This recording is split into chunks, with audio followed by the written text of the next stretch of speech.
Պատճառ-հետևանքային կապերին անդրադառնանք, դե եթե կան այսքան հանճարեղ իմաստուններ, ահավասիկ, վառ ներկայացիչ, հենա ինչի եք էս մարմինը պահում,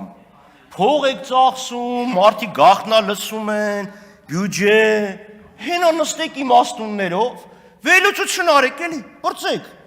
ինչ ինֆորմացիա, ինչ ծառայություն, իմաստուններով նստեք որոշեք, այս մարդուն էլ ուղարկեք մարդու իրավունքները կպաշտպանի, մինչև այդ մարդու իրավունքներով եք զբաղվում, ողբալի իրավիճակա, պարոն Ալեքսանյան, ձեր հարցնի պատասխան ասեմ, եթե ձեր հանձնաժողովը 3 տարի ճգնելուց հետո երկներ եւ զեկույց ունենար,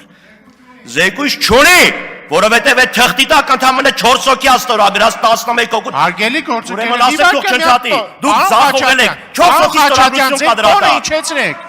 Լրություն, պարոն Ալեքսանյան։ Պարոն Ալեքսանյան, լրեք մի հատ։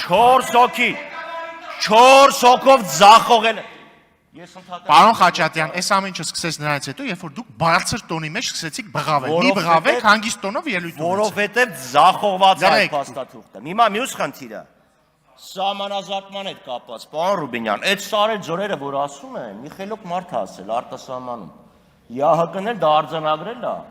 ներակա նախագահության կողմից ուղեցույցում, թե ինչպես պետք է իրականացնել սահմանազատումը, որ եթե կան սարեր եւ ձորեր, այդ սարեր եւ ձորերի շրջանցելու խնդիր կա։ Բայց այդտեղ հարցս լրիվ ուրիշ է։ Սահմանազատման հետ կապված։ Ասում էին պետք է լինի 75 թվի գենշտաբի քարտեզը։ Բայց այդ ինչ եք փոխանակել իրար հետ։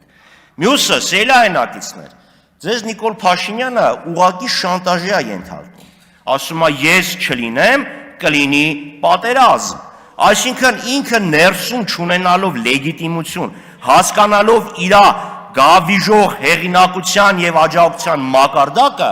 ասում է ես չլինեմ, կլինի պատերազմ, այսինքն Ալիևը նստած է ասում է ինչ ուզում ալնի, եթե հանկարծ փորձեք, իմ են եղբոր ու մեկ միասին մրցանակ ենք ստացել, իրան եթե չընտրեք, ես կռիվ կբերեմ։ Սելայնակիցներ, ձեզ խափում են, կայուն, արժանապատիվ խաղաղության համար Նիկոլ Փաշինյանը պետք է գնա տուն։